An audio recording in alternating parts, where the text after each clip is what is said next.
ఒక middle class వ్యక్తిని ఎక్కువగా భయపెట్టేది ఏంటో తెలుసా? నెలాఖరున ఖాళీ పర్స్.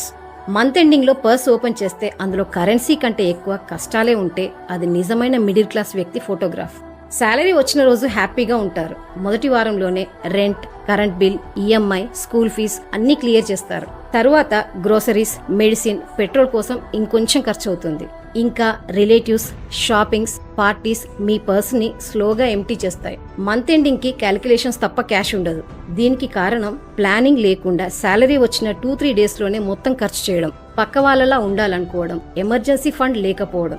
ఇప్పుడు ఖర్చులున్నాయి, తర్వాత సేవ్ చేద్దాం అనుకుంటారు. ఆ తర్వాత అనేది ఎప్పటికీ రాదు.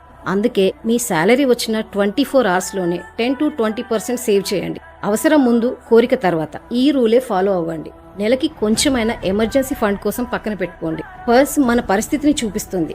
మీ పర్స్ ఖాళీగా ఉంది అంటే మీ ప్లానింగ్ లో లోపం ఉందని గుర్తించండి.